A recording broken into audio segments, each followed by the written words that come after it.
अस्सलाम वालेकुम नाज़रीन, प्रोग्राम ओपिनियन विद अली काज़ी में अली कार आऊं यासिर अहमद। हमको स्टूडियो में ज्वाइन कंदा सीनियर तज्ज़ियाकार अली काज़ी साहब।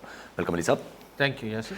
अली साहब, अॼु जेको एक्सपेक्टेड हो त माना हिकिड़ो खदशो हुयो त PTI जेका आहे उहा कहिड़े तरीक़े सां मुल्क खे अहिड़ी सूरत हाल में खणी वेंदी जो वाक़ई कंहिंखे सम्झ में न ईंदो त हाणे निकिरिजे कीअं। सुप्रीम कोर्ट ताईं हली वई इहा ॻाल्हि, सुप्रीम कोर्ट सुमोटो एक्शन बि खणी छॾियो आहे, पर सुप्रीम कोर्ट अॼु जेको आहे उहो मतिलबु हिकिड़ो ॾींहुं अञा करे छॾियो आहे, नोटिस जारी करे छॾिया आहिनि, सुभाणे ताईं हुननि जी पूरी कंदा, पूरी प्रोसीडिंग्स हलाईंदा, पर वाक़ई हिकिड़ी ॻाल्हि सम्झ नथी अचे थींदो छा। ॾिसो, मूं तव्हांखे कल्ह बि हिकिड़ी गुज़ारिश कई पई जॾहिं पाण डिस्कस कयो पिए शो में, त मुंहिंजो बादशाह सलामत अगरि केरु थी वियो आहे या शहनशाह आलम, त पोइ त ज़ाहिर आहे उनते तव्हां तजियो नथा करे सघो। हिन सिंपल ॻाल्हि आहे, पाण सॼो ॾींहुं माण्हुनि ॾिठो हूंदो, असांखे बि ॾिठो हूंदो, ॿियनि खे बि ॾिठो हूंदो, पाण बि कयो पियो। सिंपल ॻाल्हि आहे न, त अगरि नो कॉन्फिडेंस जी तहरीक पेश थियण खां की तहरीक खे जेको आइन में चिट्टो लिखियलु आहे त 7 ॾींहंनि जे अंदरि 3 ॾींहंनि ताईं नथा करे सघो जॾहिं पेश थी वञे, ऐं 7 ॾींहंनि खां उनखे मुखर नथा करे सघो। हाणे को अॻियां पोयां को शिक कोन्हे, कुझु बि न, उहो तव्हांखे कराइणी आहे वोटिंग। डिप्टी स्पीकर साहिबु चए थो त छाकाणि त हे आर्टिकल 5 ऐं गद्दारी ऐं फलाण ढिमकाण जेको हिकिड़ा इल्ज़ामात आहिनि उनखे बुनियादु बणाए डिप्टी स्पीकर जेका रूलिंग ॾिए थो त न थींदी। हाणे न थींदी त माना अगरि सुप्रीम कोर्ट इहो मञी वरितो त न थींदी, जेका अॼु हुन मुखर करे छॾी आहे, त पोइ आइन मां नो कॉन्फिडेंस पाकिस्तान जी आइन मां पोइ कढणो पवंदो। को मंतक न। ऐं पार्लिमानी सियासत में, जमहूरियत में अगरि तव्हां नो कॉन्फिडेंस या आदमियत मां ख़तमु करे छॾियो था त पोइ जमहूरियत खे फारिग कयो। जी हा, त पोइ त बादशाह थी वियो न, जेको चूंडिजी अचे उहो बादशाह आहे 5 सालनि ताईं। हुनखे 172 खपनि, भले हुन वटि 50 हुजनि, उहो बादशाह आहे। सो इहो त को पोइ इहो त अनप्रेसिडेंटेड आहे। पर जे हाणे ॿियो पासो ॾिसो, अगरि supreme court deputy speaker assembly जी रूलिंग उॾाए छॾे थी ऐं चए थी त न हीअ रूलिंग जेका आहे आइन सां तसादुम में आहे, त वरी हिकिड़ो प्रेसिडेंट ऐं हिकिड़ो मिसाल ठही वेंदो त आईंदा बि स्पीकर जी रूलिंग्स जेके आहिनि उहे चैलेंजेबल साबित थी वेंदियूं, त हिन खे चैलेंज करे सघिजे थो। माज़ी में चेयरमैन सेनेट खे जी रूलिंग खे आला अदलिया जो चई हटाए छॾियो त न बाबा असीं मेंटेनेबल न आहे, असीं खे ॿुधण जोगी ई न आहे, इहो पार्लियामेंट जो अंदरूनी मामिलो आहे। हाणे अगरि हिन स्पीकर जी रूलिंग खे सुप्रीम कोर्ट उॾाए छॾियो त बि इहो वरी ॻाल्हि थी वेंदी त भई स्पीकर जी रूलिंग चैलेंज थी सघे थी अदलिया में। ऐं अगरि न उॾायो त आइन में आईंदा कंहिं बि वज़ीर आज़म जे ख़िलाफ़ु या वज़ीर आला जे ख़िलाफ़ु या सुभाणे चेयरमैन डिस्ट्रिक्ट काउंसिल जे ख़िलाफ़ु कंहिंजे ख़िलाफ़ु बि अदमियत बात अची ई नथी सघे। हीउ हिकिड़ो अहिड़ो लतीफ़ो इमरान ख़ान साहिबु क्रिएट कयो आहे। अगरि त इहो हो सरप्राइज़ ऐं ट्रम्प कार्ड हो, बसि पोइ छा कजे। पोइ त ॾिसो, तजिया बहस मुबाहिसा, हाणे के अॼु मूंखे PTI जे हिकिड़े हामी हो, पढ़ियो लिखियो माण्हू आहे, पर सपोर्टर आहे PTI जो, बिल्कुलु हुजणु खपे, हर कंहिंजी मर्ज़ी आहे पंहिंजी। त छाकाणि हाणे मूंसां ॻाल्हाए पियो त ज़ाहिर इहो त न पियो चई सघे त हीअ डिप्टी स्पीकर ठीकु रूलिंग थी, त हुन मुंहिंजो पंहिंजो मंतक ॾिनो मूंखे चई काई साहिबु everything is fair in love and war. जी हा, जेको जंग ऐं मोहबत में सभु जाइज़ हुजे थो। त मूं पुछियो साईं खां, मूं चयो साईं ही जंग आहे या सियासत थी रही आहे? हाणे मॉडर्न दुनिया में त जंग जा बि जेका उसूल ऐं ज़वाबित ठही विया आहिनि, त जंग बि तव्हां हेतिरी करे सघो था, हीअ नथा करे सघो, हीअ वेपन इस्तेमालु करे सघो था, केमिकल वेपन इस्तेमालु करे सघो था, नथा करे सघो। पर छा हीअ जंग थिए पई जंहिंमें सभु जाइज़ हो? ऐं छा ही मोहबत जो इज़हार आहे? त न ही मोहबत थिए पई, न जंग थिए पई, लिहाज़ा सभु कुझु कीअं कार आहे, सभु कुझु कीअं जाइज़ आहे? थियणु त इहो खपे त जेको आइन में आहे। अच्छा, आइन में बि काफ़ी शयूं मुबहम हुजनि थियूं। ज़ाहिर मिसाल मेंबर जी नाहिली जेको 63A आहे, ठीकु आहे, हुन में हिकिड़ो इबाम आहे त हू ताहयात थियणु खपे या वक़्ती तौर ते थियणु खपे, पर हीअ त चिटी ॻाल्हि आहे न, टाइम ॿुधायल आहे, हीअ त ईअं आहे। सुभाणे मिसाल हाणे अगरि इहा ॻाल्हि ईअं फॿी वञे इमरान ख़ान साहिब खे, हुनजी गवर्नमेंट खे, सुभाणे हू चए त हीअ असेंबलियूं त मूं टोड़े छॾियूं आहिनि, पर मूंखे ख़्यालु आयो आहे त अञा मुल्क जेको आहे इलेक्शन जो मुतहमिल नथो थी सघे। मां अञा हलाइणु चाहियां थो। अञा आउं 6 महीना हलाइणु चाहियां थो वरी ॿीहर डिसीजन रिवर्ट त पोइ चइजे त न ही त हाणे फ़ैसिलो आहे फलाणे जो ऐं ढमकाणे जो। भाई आइन में लिखियलु आहे 90 ॾींहंनि में चूंडूं कराइणियूं आहिनि। जी हा अगरि मुद्दो पूरो थी वञे त 60 ॾींहंनि में, अगरि विच में टोड़ियो त 90 ॾींहंनि में। जी हा so this is something like this. ही कुझु इन ई नोहियत जो मामिलो आहे। तंहिंजे करे लेकिन आउं सम्झां थो त ख़ान साहिब खे जेको हिकिड़ो हुनजो ग्राफ बहितर थियो हो, हिन सां हिकिड़ी ठीकु आहे हुनजा जेके बिल्कुलु डाई हार्ट सपोर्टर्स आहिनि, बिल्कुलु जेके बिल्कुलु अखियूं बंदि करे जेके सपोर्टर हूंदा आहिनि, उहो त ठीकु आहे। लेकिन जेको इमरान ख़ान खे थोरो सम्झी सपोर्ट करे रहिया, अॼु मूं ॾिठो पिए त उहो मुंधलो आहे। यार हिन ॻाल्हि खे कीअं जाइज़ करार ॾियूं? पोइ हिन क़िस्म जा जवाज़ हुआ त साईं जंग ऐं मोहबत में सभु कुझु जाइज़ हुजे, सभु कुझु कीअं जाइज़? अच्छा, पर पोइ अपोज़िशन वटि छा थो बीहे? अपोज़िशन वटि कहिड़ी हाणे छा दाॻ थो बीहे अपोज़िशन में? छो जो इमरान ख़ान साहब त एतिरो रैपिडली स्टेप्स खणी विया आहिनि जो असेंबली बि डिज़ोल्व, प्रेसिडेंट साहब खां अप्रूवल अची वियो, सभु कुझु माना थी चुको आहे। हाणे अगरि जे अपोज़िशन खे छा मजबूरी छा मञिणो पवंदो त बसि फाइनली अपोज़िशन वटि ऑप्शन छा आहे? उहे एग्ज़ैक्टली हाणे छा ऑप्शन ऑप्शन इहो आहे सुप्रीम कोर्ट में। सुप्रीम कोर्ट अॼु स्टे न ॾिनो। न आला अदलिया अदालत जो इस्तेकाक आहे, मां कुझु नथो चई सघां, कंहिंखे बि कुझु न चवणु खपे। लेकिन हेतिरो क्रूशल मामिलो हो जो आचर वारे ॾींहुं, मोकल वारे ॾींहुं ते सुप्रीम कोर्ट पाण मुरादो नोटिस वठी उनजी समात कई आहे। माना मामले जी अर्जेंसी हुई न। जी हा जी हा ही जेके पिटिशन्स पीपल्स पार्टी ऐं नवाज़ लीग जारी दाख़िल कयूं, उन ते न कार्रवाई थी आहे। ही चीफ जस्टिस साहिबु पंहिंजो सुओ मोटो पाण मुरादो नोटिस वरितो आहे।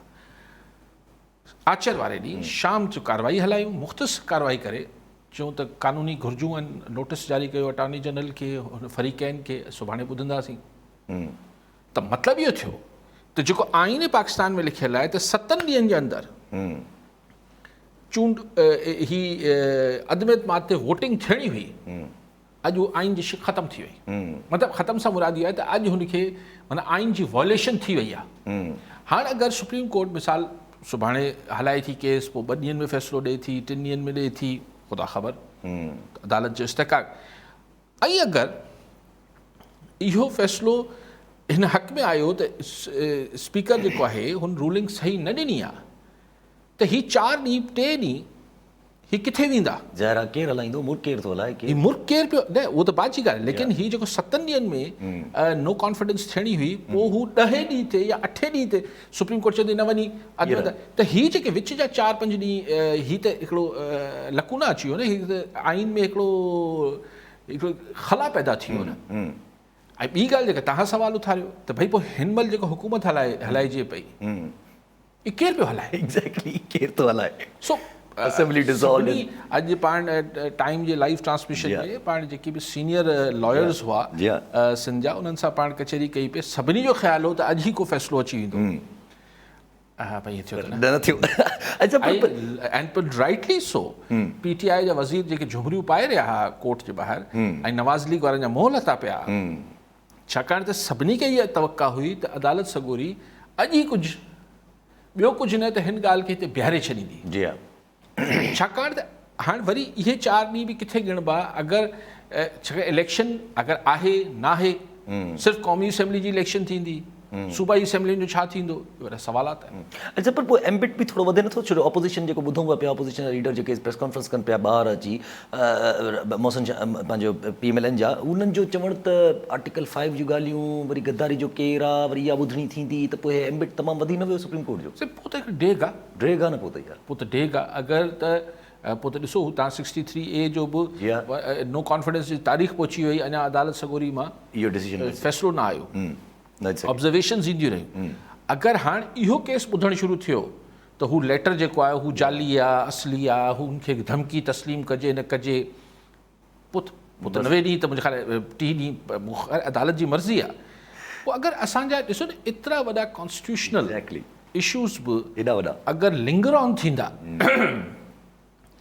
त पोइ आम सिविल केसिस जो त पोइ उहो बि ख़्वाहिशात ते ईअं सम्झो न, कंहिंजी हिकिड़े जी माण्हू जी ख़्वाहिशात ते। इमरान ख़ान साहिबु बहरहाल हिकिड़ो क्रिएट त करे छॾियो आहे न। ऐं पोइ सुवाल इहो पैदा थिए थो त आख़िर हिन जो जेको असुलु आउं बार बार चवां थो, हिन सॼी सूरत जो जेको असुलु विक्टम या शिकार आहे, उहो असांजी मईशत आहे, असांजी फॉरेन अफेयर्स जी पॉलिसी आहे, असांजो इमेज आहे, उनखे जेको नुक़सानु पहुची रहियो आहे अगरि ही 2 टे 4 5 ॾींहं हफ़्तो हलियो जेतोणीकि अॼु शॉर्ट ऑर्डर में दिलचस्प ॻाल्हि आहे त सुप्रीम कोर्ट इहो हुकुम कयो त जेके रियासती इदारा आहिनि रियासती उहिदेदार जी रियासती उहिदेदार को बि गैर आइनी क़दम खणण खां पासो कनि हाणे रियासत जा उहिदेदार मिसाल सदर पाकिस्तान उहो त असेंबली तोड़ण जो नोटिफिकेशन कढी चुको आहे ॿियो कुझु करे ई नथो सघे सदर पाकिस्तान त केॾे इशारो जी हाँ अच्छा पर पोइ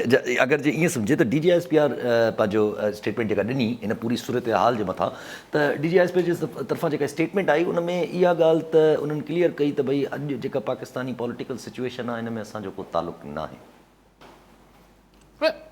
हुननि खां सवाल जेको मूं ॾिठो मीडिया ते त DGISPR का इहो सवाल कयो हुयो त ही अॼु जेको हुकूमत कयो आहे इहे फ़ौज जी सलाह या एडवाइस ते कयो आहे त हुननि लिखियो DGISPR फ़ौजी तर्जुमान लिखियो त एब्सोल्युटली नॉट जी हा हाणे एब्सोल्युटली नॉट जेको आहे जी हा इमरान ख़ान बि शायदि चयो आहे की अलाए चवनि था त मूं चयो आहे जी हा जंहिंजे करे पूरो हे फियास्को चवनि था कंट्री चयो आहे त DGISPR बि चयो त एब्सोल्युटली नॉट असांजो को बि सिरे सां को तालुक़ु न आहे ही जेको कुझु इमरान ख़ान साहिबु अॼु कयो आहे पर सुभाणे जेको कुझु थींदो उनजो ॾिसूं त कंहिंसां सरोकार आहे जी कॉलर नज़ीर बलोच मीरपुर कासमा जी बलोच साहब छा चवणु चाहींदा साईं सभ खां पहिरीं त अस्सलाम वालेकुम वालेकुम सलाम हा मुंहिंजो अली काज़ी साहिब जिन खां सवाल आहे अली काज़ी साहिब अॼु जीअं त ही वोट ऑफ नो कॉन्फिडेंस जे हवाले सां अॼु वोटिंग थियणी हुई ऐं गवर्नमेंट पाण इनखे एजेंडा ते रखियलु हो जंहिंखे अॼु डिप्टी स्पीकर जेको आहे इंतिहाई जेको पंहिंजो गैर आइनी गैर कानूनी तरीक़े सां जेको आहे हुनखे डिमॉलिश करे हिनखे जेको अहिड़े तरीक़े सां पंहिंजो कयो जंहिंमां लॻे पियो त पाकिस्तान में को आइन ऐं कानून आहे ई कोन्हे ऐं हीअ हिकिड़ी बनाना स्टेट जो जेको आहे न ॾिनो वियो ऐं उनजे बावजूदि अपोज़िशन खे तव्हां ॾिसो न सब्र सां कमु वरितो ऐं वरी सुप्रीम कोर्ट में विया ऐं सुप्रीम कोर्ट बि उन्हनि खे स्टे न ॾिनो जॾहिं इंतिहाई सेंसिटिव मुल्की सालमियत जे हवाले सां इंतिहाई ख़तरनाक खेल खेॾे रही आहे मौजूदा वफ़ाक़ी हुकूमत ऐं उन ई सुप्रीम कोर्ट जे ॿाहिरां वफ़ाक़ी वज़ीर जेको आहे फवाद चौधरी ऐं शेख रशीद जेको आहे ठठोलियूं पिया कनि पंहिंजे एक्शन ते ख़ुशियूं पिया माणनि अली काज़ी साहिब छा ही तमाशो अञा रहंदो या आया ई मुस्तक़बिल में इन जा इंतिहाई ख़तरनाक नतीजा निकिरंदा सुभाणे को बि सुबुह इहो एक्शन करे सघे थो इन हद ताईं या इंतिहाई हद ताईं वञी सघे थो तव्हां इन सॼे सिनेरियो खे कीअं था ॾिसो ठीकु आहे इन ते तव्हांजो तबसरो खपे ठीकु आहे भलो साहब ॿियो बि कॉलर ज़ुल्फ़कार मलिक कनकोट मां जी मलिक साहब छा चवणु चाहींदा साईं मुंहिंजो अली काज़ी साहिब जन खां सवाल आहे त असां हिकु त 1.5 साल पहिरियां हे कीअं चूंडूं थी सघनि थियूं असांजो मुल्क छा इन शइ जो मुतमिल थी सघे थो अली काज़ी साहिब जन खां इहे सवाल इन ते तर्तीफ़ूं मुल्क मुतमिल थी सघे थो साईं बलोच साहिब जेकी ॻाल्हि पिया कनि साईं ॾिसो न सुभाणे हिन जा कहिड़ा असरात पवंदा उहो त सुभाणे त पवंदा ई पवंदा हिकिड़ो ग़लति मिसाल ठहियो आहे अगरि हिन खे सुप्रीम कोर्ट जी मूं अर्ज़ु कयो त अदालत सगोरी अगरि हिन खे रेक्टिफाए कयो हिन खे जेको बुलडोज़ कयो अॼु स्पीकर साहिबु अगरि हुनखे ग़लति करार ॾेई छॾियूं त वरी इहो त ठीकु आहे वक़्ती तौर ते त ही सभु अपोज़िशन ऐं हिन लाइ त भले भले थी वेंदी त हा भई वापसि वोट ऑफ नो कॉन्फिडेंस थींदो लेकिन ॻाल्हि इहा आहे त वरी स्पीकर जो रूलिंग सुभाणे हर ॿी टी रूलिंग जेका आहे हू सुप्रीम कोर्ट में चैलेंज थियणु शुरू थी वेंदी इन बुनियाद ते तव्हां अॻु में रूलिंग खे सेटिसाइड कयो हटाए छॾियो त हाणे बि करे ॾियो सो हिकिड़ी पर इन जो जेको सुभाणे नतीजा ऐं सभु मामलात थींदा ज़ाहिर हिन में वॾा क्राइसिस आहिनि हिन में वॾी हिकिड़ी पर हीअ जेको अॼु मईशत ऐं असांजी फॉरेन अफेयर्स जो सॼो सिलसिलो मुतासिर थिए पियो सुभाणे जो थींदो पर अॼु थिए पियो ऐं मूंखे सम्झ नथो अचे त अगरि हीउ डिले थियो अदालतनि मां फ़ैसिलो अचण में त हीउ जेको हिन जो इम्पैक्ट अचे पियो हिन सॼी शइ जो जेको बनाना स्टेट तां नथो चवणु चाहियां लेकिन हिकिड़ो जेको तासुर जुड़े पियो असीं हिकिड़े न्यूक्लियर मुल्क आहियूं असां सुभाणे ब्लॉक्स में हिते या हुते वञणु असांजो माना रखे थो असांजे ख़िते में हिकिड़ी अहमियत आहे असांजी छा पिया कयूं? मुश्किल आहे त हिकिड़ो माण्हू आयो चए थो न आऊं इनखे नथो मञा, छाकाणि त हू करप्ट आहिनि, हू चोर आहिनि, हू गद्दार आहिनि, अब यार इहा त हिकु ॻाल्हि न थी न। पोइ तव्हां डेमोक्रेटिक प्रोसेस बेसिकली ऐं हमेशह इन करे तव्हांखे यादि हूंदो आहे हिन खे जमहूरी दौर नथो चवां, कि सिविलियन दौर चवंदो आहियां। जमहूरी दौर में त जमहूरी सोच हुजणु खपे। सो हाणे ख़ान साहिबु चाहे छा थो? ख़ान साहिबु थी सघे थो इहो चाहींदो हुजे त जेको हुन चयो आहे त 15 ॾींहंनि ताईं हू प्राइम मिनिस्टर, त एतिरो प्रेशर क्रिएट थी वञे, यानी नफ़सियाती तरह कि जेके इत्तेहादी उनखे छॾे विया आहिनि उहो वापसि अची वञनि। हाणे इहो हिकिड़ी ख़ाम ख़्याली आहे, मूंखे नथो सम्झ अचे त हीअ हिकु स्ट्रेटजी आहे। सिर्फ़ु इहो आहे त हिकिड़ो ख़ान साहिबु हिकिड़ो प्रेशर क्रिएट करे छॾियो त भई मतिलबु न खेॾांगे न खेॾणु ॾियांगे, न खेॾंदासीं न खेॾणु ॾींदासीं, हिकिड़ी सॼो क्योस क्रिएट करे छॾियो ख़ान साहिबु। लेकिन ठीकु आहे, इहो हाणे हिकिड़ी अगरि ही पॉलिटिक्स आहे त पोइ ठीकु आहे। बाक़ी मलिक साहिबु इलेक्शन जो मुतहमिल छो नथो थी सघे? आउं त चवां थो हर 2.5 सालनि खां पोइ करायो, ताकी ऐं सुठो आहे मलिक साहिबु, तव्हां वटि कंदकोट में बार बार हर 2.5-3 सालनि खां पोइ माण्हू अचनि था, ख़र्चु थींदो, कंदकोट में थोरो पैसो वैसो फिरंदो, बुराई छा आहे? ठीकु आहे, बिल्कुलु थियणु खपनि इलेक्शन। ऐं पॉलिटिकल सोल्यूशन बि हिन जो इलेक्शन्स आहिनि। ज़ाहिर कॉलर सां गॾु मंसूर अब्बासी शहदादकोट मां। जी अब्बासी साहिबु, छा चवणु चाहींदा? अस्सलाम वालेकुम तव्हांखे साईं जन खे। जी सर मुंहिंजो सवाल इहो ई आहे त 15 मिंटनि जे अंदरि असांजे आइन जा अहिड़ा क़दम खजनि था जो सेक्शन 5(1) के तहत नो कॉम्पिटिशन जी तथावार थिए थी, वरी 10 मिंटनि में PM साहिबु ख़िताब थो करे, एडवाइस थो मोकिले सदर साहिब खे, 15 मिंटनि खां पोइ वरी उहा मंज़ूर थी वञे। ऐं सुप्रीम कोर्ट में सर सो मोटो बि आहे ऐं पार्टियूं बि वयूं आहिनि। इन में जेकॾहिं डिले थिए थी, घणी डिले थिए थी, त पोइ मुल्क जूं हालतूं कहिड़े तरफ़ वञी रहंदियूं? इहो मुंहिंजो आहे। ठीकु आहे साईं। ॿियो बि कॉलर अली बलोच दादू मां। जी बलोच साहिबु, छा चवणु चाहींदा? मुंहिंजो साईं अली काजी साहिब खां सवाल इहो आहे त मौजूदा जेका हुकूमत आहे उन जो असेंबली बि टुटी वियूं आहिनि ऐं गवर्नमेंट बि ख़तमु थियो आहे। जेके हाणे नयूं जेके अपॉइंटमेंट थियनि पियूं SPSC मां ऐं PST GST जूं, छा उन्हनि नयूं ऑर्डरनि ते बि असरु पवंदो? अली काजी साहिब ने पंहिंजे राय ॾी। छा जो असरु पवंदो साईं? अच्छा जी मां कंफ्यूजन थी गई साईं, अलाए कहिड़ी ॻाल्हि। मूं बि सम्झो को आइनी नुक़्तो साईं खणे पियो। न बलोच साहिबु, न अहिड़ो कुझु मूंखे नथो लॻे। ऐं सिंध गवर्नमेंट त बरक़रार आहे ऐं सिंध गवर्नमेंट जा फ़ैसिला आहिनि। इहो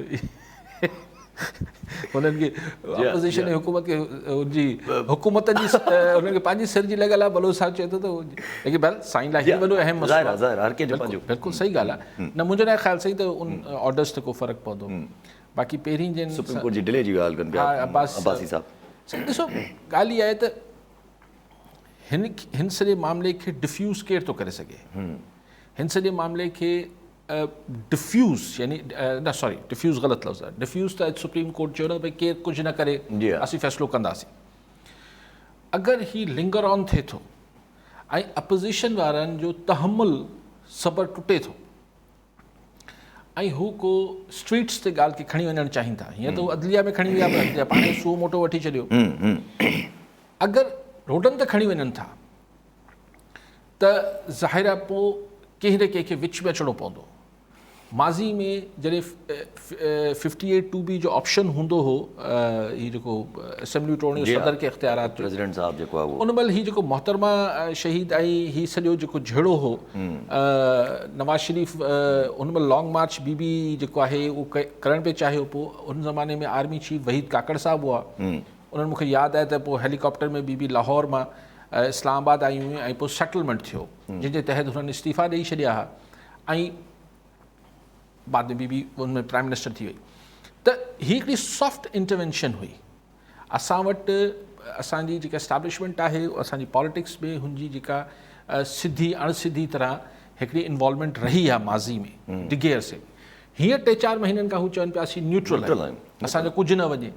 ठीकु आहे, कुझु न वञे, लेकिन अगरि हिन सॼे झेड़े ऐं बहरान जो रियासत पाकिस्तान ते मुल्क बतौर मुल्क अगरि इन ते हिकिड़ा तमामु नाकारी असर पवणु शुरू थींदा त कीअं न वञे?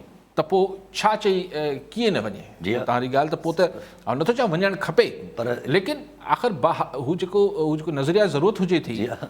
पोइ आख़िर किथे वेंदा अगरि कोर्ट हिनखे तमामु डिघो छिके थी हिन जी जेके क़ानूनी घुरिजूं आहिनि पोइ हिन में साईं पोइ इंटरप्रिटेशन त आर्टिकल 5 में हुबुल वतनी छा हूंदी आहे गद्दारी छा हूंदी आहे ऐं पोइ अगरि हीअ त हिकिड़ा डिघा डिस्कशन्स आहिनि हीअ त हिकिड़ी तमामु तफ़सीली मामलात आहिनि अगरि ओतिरे तफ़सील में विया ऐं मुल्क में कुझु ॿी अफ़रा तफ़री थी ऐं हिकिड़ी जेका गैर यकीनी सुभाणे स्टॉक एक्सचेंज ॾिसो ॾिसजो जी हा। मतिलबु ॻाल्हि इहा आहे त आउं नथो चाहियां ईअं थिए जी हा, त जी हा। हाणे ॻाल्हि इहा आहे त पोइ ऑप्शन छा बचंदा सो आउं सम्झां थो त ईंदड़ 72 आवर्स 72 कलाक ईंदड़ जेके आहिनि उहे क्रूशल आहिनि हर लिहाज़ खां हिन उठ खे किथे न किथे वेहणो आहे पर असांजो मुल्क आहे उहे माशाल्लाह ॾाढो अहिड़ा बहरान ऐं पर हर दफ़े हिकिड़ी नई नोयत जो बहरान पैदा करे छॾीनि था सो आई थिंक के 72 आवर्स प्लस में किथे वेझो वेझो ही कुझु न कुझु या अदलिया तरफ़ां थींदो या हिकिड़ी ख़ामोश यानी सॉफ्ट इंटरवेंशन सॉफ्ट छा नरम क़िस्म जी को काकड़ फॉर्मूलो अचिणो आहे छाकाणि त बिल्कुलु जेको टेक ओवर वारो मामिलो आहे नामुमकिन असांजे मुल्क में काई शइ न आहे लेकिन उन लाइ दुनिया जा मुल्क जा ख़िते जा हालात ऐं मईशत असांजी वॾो इशू आहे ठीकु आहे सभु कॉलर सां गॾु अब्दुल हई सूमरो जैकबाबाद मां जी सूमरो साहब छा चवणु चाहींदा अस्सलाम वालेकुम।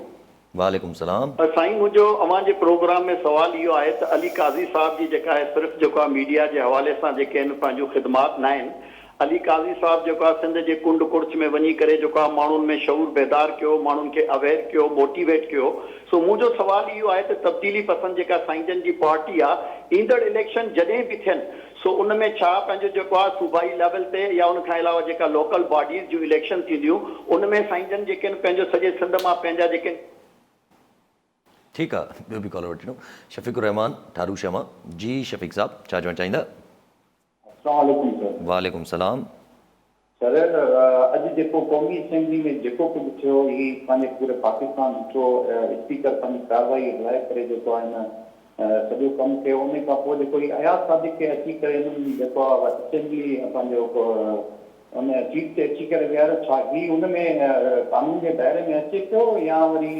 जेको आहे न ते थोरी रोशनी विझंदा अच्छा ॿी ॻाल्हि त सुप्रीम कोर्ट में जेको मामिलो हलियो वियो आहे छा जज पंहिंजी जेका आहे उहो पंहिंजो ज़िम्मेवारी निभाईंदा या उहे बि साइड ते थी बीहनि साईं त जेको अयाज़ सादिक खे स्पीकर जी कुर्सी ते विहारे वोटिंग कई वई हिकिड़ी अलामती क़िस्म जो किसो सिंबॉलिक हो अलामती हो पर हाणे आइनी कानूनी जेको अॻु में उहो डिप्टी स्पीकर करे वियो उहो बि घणो को आइनी मूंखे त नथो लॻे हीउ बि आइनी न हो पर हुन जेको कयो उनजो जी हा जी हा उनखे मंता ॾिनी वई हुकूमत पारां जी हा ही त ज़ाहिर अलामती हो बाक़ी हाणे केरु बाक़ी साईं मुंहिंजो सियासत सां मुंहिंजो को तालुक़ न आहे ऐं मीडिया में ई रहण ॾियो मूंखे महिरबानी कयो अच्छा कासिम सूरी साहब जॾहिं इहा रूलिंग ॾिनी त कासिम सूरी साहब असद कैसर साहब जो नालो बि पढ़ी विया पाण खे स्पीकर बि चई विया रूलिंग सिधी साईं एग्ज़ैक्ट वर्ड बाय वर्ड पढ़ी आहे हुननि बसि वीचारनि खे ज़ाहिर चयो इहो न त बाबा हीउ करे छॾियो हीउ पनो अथव वञी पढ़ी छॾियो कमाल था कनि हिन सभिनी सां मतिलबु थींदो आहे न त जॾहिं हिकिड़ो मीडिया में कुझु शयूं अजीब ग़रीब थींदे ॾिसूं था त ॾुख हिन करे नथो थिए त को मुंहिंजो हुननि सां को ॾियणु वठणु आहे पर आउं चवां थो यार माण्हू त पोइ जनरल ॻाल्हि कनि था त बाबा मीडिया वारनि जा अफ़ाल ॾिसो को वञी माखी जी बोतल वठे थो या किथां पैसा वठे थो या हीउ जेको अॼुकल्ह उर्दू चैनल ते धुर थिया वेठा आहिनि हिकिड़ो हिकिड़े पासे थी बीठो आहे बिल्कुलु जंहिंखे जहिड़ी पार्टी जी ॻाल्हि ॿुधणी आहे ओड़ो चैनल हणी वठे हाणे बतौर मीडिया पर्सन मूंखे ॾुख थो थिए मुंहिंजो कुझु वञे न हुन सां ऐं हुननि खे हुन जा फ़ाइदा आहिनि जेको हू कनि पिया लेकिन ॻाल्हि इहा आहे त माण्हू त हिकिड़ी सो कॉल्ड बिरादरी में त अचे थो सो साॻी रीति हीअ सियासतदाननि जी जेका बिरादरी आहे हीअ त बाय एंड लार्ज अंडरमाइन थिए थी न हिननि जो कद काठ हिननि जो इम्प्रेशन उहो ई कोई पाकिस्तान में को तमामु को शानदार कोन्हे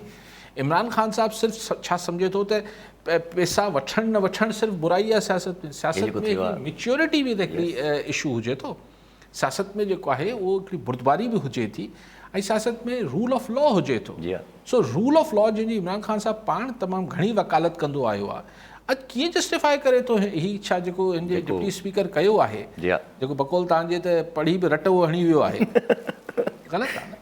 ठीकु आहे। कॉलर सां गॾु मोहम्मद अयूब जमाली बदीन मां। जी जमाली साहब, छा चवणु चाहींदा? हालांकि जेको ऐवान जो इख़्तिलाफ़ हलियो वरी जेको रद्द पुतरे खे ॾिन जेका वधी आहिनि अतमत मारी ऐं इहो जेको तव्हां पुछो त इहो कानून थियो गैर कानूनी थियो अधिकारी इहे सवाल पुछिणो आहे।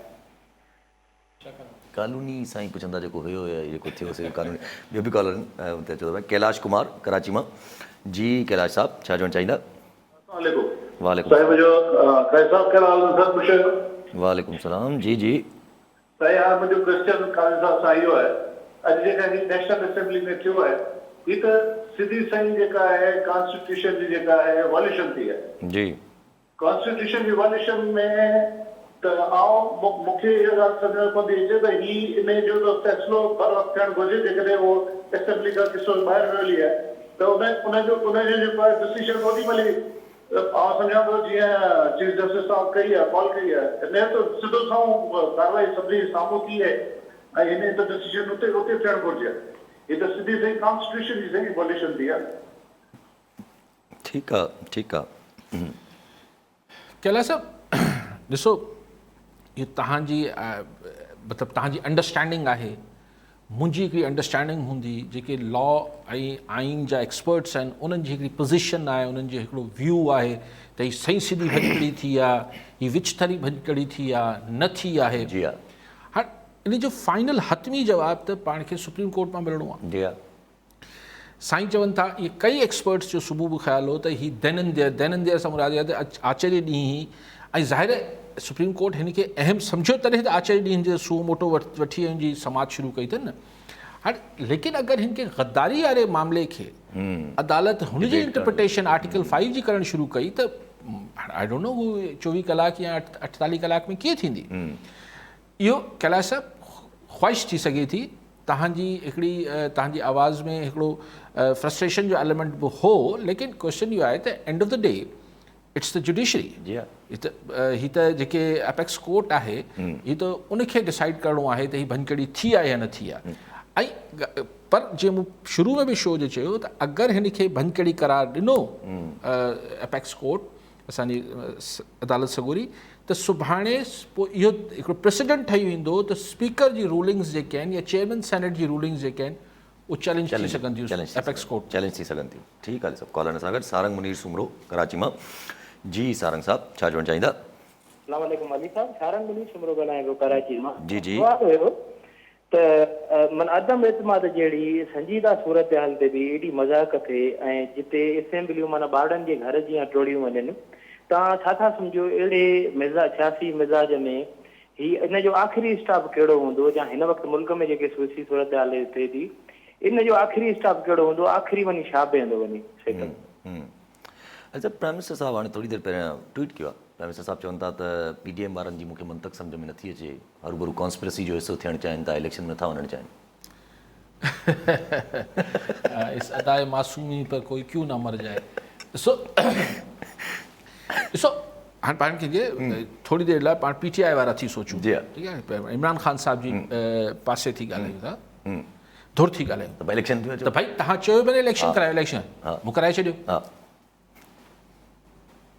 पर हिन ॿ नंढा सुवाल आहिनि। जी हा। हिकिड़ो सुवाल इहो आहे, हाणे पाण अपोज़िशन वारा थी सोचूं त अपोज़िशन वारा हिकिड़ो त आइन वाइन जी बालादस्ती ऐं पोइ आइन जी भञकड़ी, उहो त ठीकु आहे, बिल्कुलु असूली मौक़ुफ़। लेकिन क्वेश्चन इहो आहे त भाईजान तव्हां जेको आहे उहो नेशनल असेंबली जे त इलेक्शन कराइण जी तव्हां चोड़ण जो इख़्तियार रखो था, अगरि तव्हांखे प्राइम मिनिस्टर कंसिडर बि कयो वञे ऐं हिन रूलिंग खे सही बि करार ॾिनो वञे, वॉट अबाउट द 4 प्रोविंसेस? जी हा। उहो तव्हां नथा, हाणे उनमें तव्हां गवर्नर राज हणंदो छा? एग्ज़ैक्टली, ॿियो छा था करे सघनि? ॿियो कहिड़ो चारो ई न आहे। ऐं अगरि चारई सूबनि में असां वटि अगरि हिकिड़े सिनेरियो खे सोचूं, हिकिड़े मंज़रनामे खे पाण हाइपोथेटिकल ॻाल्हि कयूं, मफ़रूज़े ते ॻाल्हि कयूं त हिन सुप्रीम कोर्ट हिन खे चई थी बाबा न, स्पीकर जो फ़ैसिलो आहे, असीं नथा पाऊं, बसि ठीकु आहे, जीअं थी वियो सो थी वियो, थी वियो सो थी वियो। नेशनल पंजाब में 6 अप्रैल ते थियणो आहे नो कॉन्फिडेंस, उते छा कंदा? उते बि गद्दारी जो इल्ज़ाम हणी रोकाए छॾींदा छा वोटिंग? उते वोटिंग थी वञे थी, हमज़ा शहबाज़ अची वञे थो चीफ मिनिस्टर, हमज़ा शहबाज़ अची वञे थो या परवेज़ इलाही अची वञे थो। परवेज़ इलाही त कॾहिं बि असेंबली टोड़ण जे हक़ में ई न आहे, हू त पहिरीं बि अपोज़िशन सां इन ई ॻाल्हि ते न ठहियो, हू चए पियो मूंखे 1.5 साल पूरा खपनि। हाणे 4 सूबनि में मञी वठूं, हुते क्यू लीग वेठी आहे, हिते पीपल्स पार्टी वेठी आहे, हुते PTI वेठी आहे, ऐं बाप वारा हुते वेठा आहिनि बलूचिस्तान में। नेशनल असेंबली चूंडूं थियनि पियूं। असांजे मुल्क में उहे केतिरी फेयर इलेक्शन थींदी आहे? असां वटि जेके निगरान हुजनि था, केयरटेकर हुकूमतूं हुजनि थियूं, उहो केतिरी फेयर हुजनि थियूं ऐं वाक़ई में गैर जानबदार हुजनि थियूं? पर हीअ त मुल्क धुरियूं वेठल हूंदियूं। हाणे पीपल्स पार्टी सरकार में वेठी हुजे ऐं तव्हां इलेक्शन पिया करायो नेशनल असेंबली जा, खटे ते ॾेखारे करे। ईअं परवेज़ इलाही या हमज़ा शहबाज़ वेठो आहे पंजाब में, ईअं तव्हां खटे ते ॾेखारियो क़ौमी असेंबली सीटूं। सो हिकिड़ो बेसिकली को नियत बि न आहे न। अगरि नियत हुजे हा त ही नो कॉन्फिडेंस पेश थियण खां पहिरीं जेका मूं बि ॻाल्हि कई पई त ही क़ौमी असेंबली इमरान ख़ान टोड़े आहे, पंजाब ऐं KP टोड़े छॾिया, पाण ई मुल्क में त सिंध वारा ऐं बलूचिस्तान वारनि खे टोड़नी पइजी वञे हा सिंध असेंबली। फोर्स उहा त हुजे हा त भई ही हिकिड़ी नियत हुई ख़ान साहब जी त आवाम खे हस चलो, ही त गिमिक आहे यार। जी हा, छो जो जेको अॼु प्राइम मिनिस्टर साहिबु सॾु ॾिनो हुयो यूथ जो, यूथ ज़ाहिर त न थी इस्लामाबाद में। मेन ॻाल्हि त इहा आहे जेको ॾुख बि थियो हूंदो शायदि प्राइम मिनिस्टर साहिब खे। कॉलर वठी वञूं पहिरियों त चऊं था मोहसिन बेलार राणीपुर मां। जी बेलार साहिबु, छा चवणु चाहींदा? क़ौमी असेंबली में मुलाक़ात लॻो, इमरान ख़ान मल त माना फेराए फेराए अपोज़िशन केरे वियो, मल मारे वो आदमी या गैर आहे, छा था सम्झो कोई मल अपोज़िशन मारी अथसि या न? ठीकु आहे साईं। ॿियो ॻाल्हि अब्दुल कयूम मंगी सकर मां। जी मंगी साहिबु, छा चवणु चाहींदा? हेलो जी जी साईं, क़ाज़ी साहब खे त असां ॾाढो वक़्तु पुराणे ज़माने खां ॿुधंदा आहियूं जी। अॼु मूंखे असांजो सिंधी वज़ीर आज़म मोहम्मद ख़ान जुनेजो उनखे सुप्रीम कोर्ट बहाल कयो हुयो केस में त बाबा तुंहिंजी हुकूमत बहाल थी, पर जीअं त वेझो अची वई आहे हाणे तव्हां इलेक्शन कराए, उहो मूंखे ॾींहुं यादि अची वियो। पोइ पीर पागारे मरहूम चयो हुयो त शुक्र कर त असांजो वज़ीर आज़म ज़िंदह बची आयो आहे। ॿी ॻाल्हि मां चवंदुमि त साईं अॼु जेको हुन गवर्नर खे लाथो वियो आहे उन तक़रीर कई त उन इमरान ख़ान जा पोल खोले छॾिया। असां छोकिरनि खे पढ़ाईंदा हुआसीं त फासिज़म इटली में हूंदो हो, पर हाणे असां सोचूं था त हाणे जॾहिं पढ़ाईंदासीं त चवंदासीं तव्हां इमरान ख़ान ॾिसो। ॿी ॻाल्हि साईं हिकिड़ी मां लाशोरी तौर ते मां दुआ घुरंदुमि त या अल्लाह तूं अमेरिका खे नाराज़ कर, पर लॻे थो त हाणे अमेरिका नाराज़ थींदो पाकिस्तान ते, पोइ इन ते थोरो साईं जो थोरो ॻाल्हाए। बेलार साहब जी ॻाल्हि सिर्फ़ु एतिरो चवंदसि त मूं त सम्झो पियोसीं सियासत ऐं इक़्तिदारी पॉलिटिक्स थिए पई, तव्हां चयो मल बि थिए, हाणे मल थी आहे त ठीकु आहे।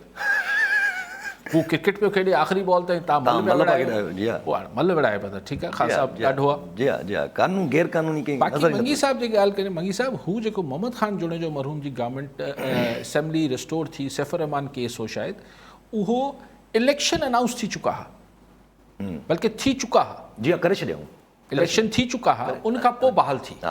नवाज़ शरीफ़ जी 58(2)B में जॾहिं ग़ुलाम इसाक़ ख़ान सैक कई गवर्नमेंट, उहा बहाल थी, जंहिंखे पोइ मोहतरमा शहीद चमक ऐं इहे सभु ॻाल्हियूं कंदी हुई। सो हू छाकाणि त हुन लाइ पोइ सुप्रीम कोर्ट जस्टिफिकेशन इहा ॾिनी त भई हाणे छाकाणि त ॿी इलेक्शन थी वई आहे या थियण वारी आहे, त हाणे असीं फीते खे वापसि नथा फेराए सघूं। हिते त फीतो हलियो ई कोन। अगरि अॼु सुप्रीम कोर्ट रोके छॾे हा या सुभाणे रोके छॾे थी, जेको स्टे ऑर्डर पीपल्स पार्टी दरख़्वास्त ॾिनी पर अदालत न क़बूल कई स्टे ऑर्डर खे, त फीतो रुकिजी वञे हा। हाणे फीतो अगरि इलाही वधी वियो त पोइ त अगरि इलेक्शन त हाणे कुझु माहिरीन जो ख़्यालु आहे त थी सघे थो आख़िर में अदलिया इहो हिकिड़ो तस्फ़ियो या सियासी सेटलमेंट क्रिएट करे त ठीकु आहे, हीउ ठीकु बि न हो, हीउ ग़लति बि सही हो, हीउ बि हो, आख़िर में इलेक्शन कराए वठो बसि। कॉलर सां गॾु वसीम कुरैशी हैदराबाद मां। जी कुरैशी साहब, छा चवणु चाहींदा? मोहतरम अधिकारी साहब, भाई आपको भी अस्सलाम वालेकुम।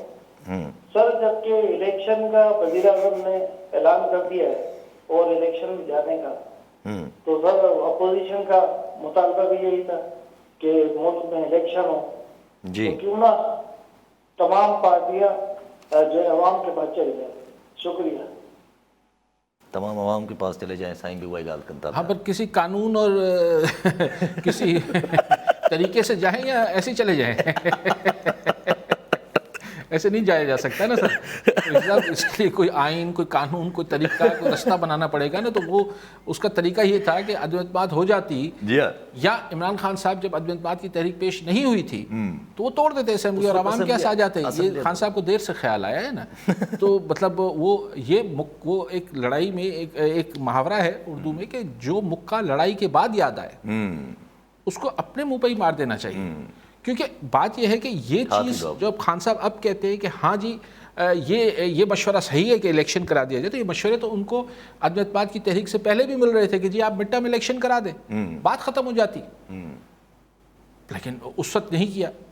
अच्छा, पर अगर असां हिकिड़ो मिंट नंढो त हिकिड़ो ॻाल्हि हिकिड़ी अचे थी त अगरि प्रोलॉन्ग थिए थो, इलेक्शन थिए थी, यको उहा ॻाल्हि अटकियल आहे त जेके कानून साज़ी थियल आहे, जीअं वोटिंग राइट्स ॾिनल आहिनि ॿाहिरनि मुल्कनि खे, उहे इलेक्शन में मिलंदा या न मिलंदा?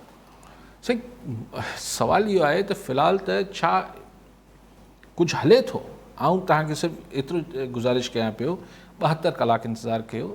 This is very crucial. मतिलबु जोक्स अपार्ट, लेकिन मुल्क लाइ, सिस्टम लाइ मतिलबु ये 72 कलाक रियली क्रूशल आहिनि। ऐं हिनखे ठीकु आहे 72 में अञा 24 ॿिया मिलाए वठो, 3 ने 4 ॾींहं। दिस के नॉट लिंगर ऑन। ही 63 ए जी तशरीह आहे, हिन में अमल इन्वॉल्व थियल आहे ऐं हिकिड़ो कॉन्स्टिट्यूशनल क्राइसिस आहे हिन मुल्क में, जंहिंजे करे हिकिड़ी अनसर्टनिटी आहे, जंहिंमां कुझु ख़ुदा न ख़ास्ता जेको मैशत उअं ई असांजी 185 ते त डॉलर बीठल आहे।